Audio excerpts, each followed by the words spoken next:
my whole life was hardship. And to some degree, I try and make sure my life retains some degree of hardship. My father was the OG. I was raised by probably the best father on earth. I really genuinely believe But he wasn't around? But a father doesn't have to be around. This is the big mistake. This is another big mistake, especially among the conservatives and the tradcons and all this crap.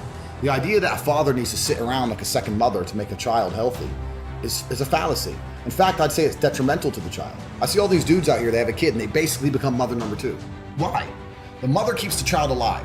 As a father, it's your job to be impactful. You need to guide. You need to be a role model. You need to be a superhuman. Everyone should look at their father like a superhero. That's what you should genuinely view him as. It's hard to be a superhero if you're home every day arguing with your wife, changing diapers. That's not what a man should do. A man should rock up, teach lessons, be impactful, and it's more about quality as opposed to quantity of time. I saw my dad once a month. He was out on the streets. He's pimping, hustling. My father was a chess grandmaster. He's traveling the world playing chess. He had all his girls. He's doing whatever he's doing. When he came home, it was an impactful time. Whether it was a positive impact or it was a big argument or whatever, never was I ever around my father. It was a low energy environment. That's not who he was as an individual. And I remember every single second spent with him. There's a whole bunch of dudes out here and chicks. Their father's home all the time, fine. But if you're home all the time, you're gonna lose to a degree your mystery. It doesn't matter how cool you are as an individual. If you're home all the time, always, you're not gonna have that magical power as opposed to, whoa, dad's home. I'm telling you, the biggest mistake fathers make is that they let the woman convince them that to be a good dad, they need to be there all the time. That is a complete lie. Fathers never did this. We were always at war or down in the coal mines or away working. This is the way it's always been for humanity, right? The men were away doing important things.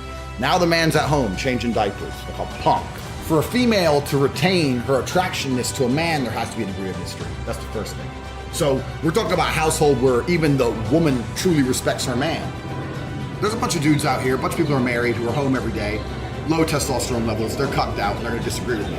Fine, but it's the truth. Right. A woman is more attracted to a man who gives a little bit of mystery. So let me give you an example. Let's imagine we went on a date. Let's imagine, yeah? And you asked me my job, and I said, oh, I do this and this and this and this. No. What would you actually say? You wouldn't say this and this. Give me. No, I wouldn't. I would never tell a female my job. But let's say what would you say? Let's say I run casinos. I own casinos in Romania, right? Let's say so. I picked you up. We're in the Lambo. We go out for a nice dinner. And I say I run casinos. Alternatively, you say what's your job, and I say I look after my people. That's my job. But the point I'm making is the story you're going to construct in your head is actually going to be more interesting to you than the truth.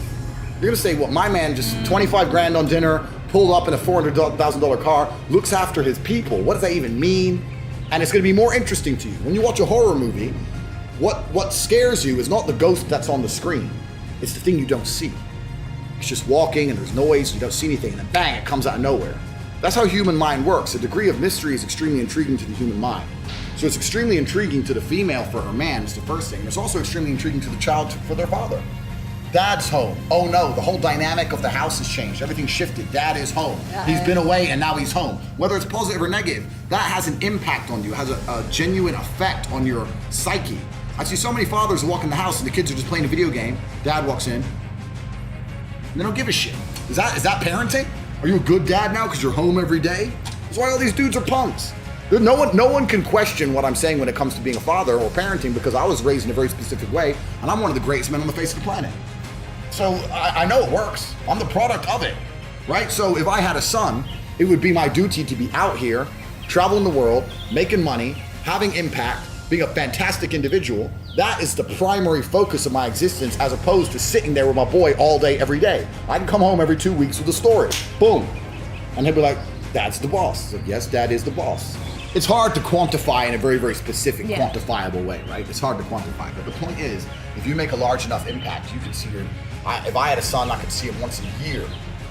But my son should want to emulate me. He should want to be me. He is me. So I have to live a lifestyle which is worth emulating. This is the difference between kings and peasants. And this is the problem with the world today. 99% of the men, including 99% of the men who are going to watch this interview, all the crypto dorks, all these dudes, all these losers, they're peasants. They have a peasant mindset. When a king had a son, he wasn't staying at home changing diapers. He was conquering new lands and going to battle for the name, for the bloodline, to set an example for his son to raise into, right? Dad's out here, he's conquered this, he's built this castle, he's out there, he's slayed those people, killed those people. I'm the next, I gotta go do something. That's how a king raises a son, by example.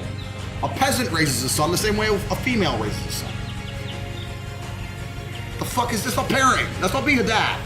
It's not being a dad. This is all new age garbage, and it's the femme-centric mindset, which is controlling men to the point where they can't be honest amongst themselves. And I'll tell you another thing, and this is a study that's been done. The higher your testosterone level, the lower your natural interest in babies. This is an actual I study. can imagine that. Yeah, It it's a makes study. sense, yeah. And what happens is when a man sits around a baby all the time, his testosterone level naturally decreases because it makes us more tolerant of the screaming, of the crying, woman's moaning. It's hard to be around all that crap when your testosterone level's high, right?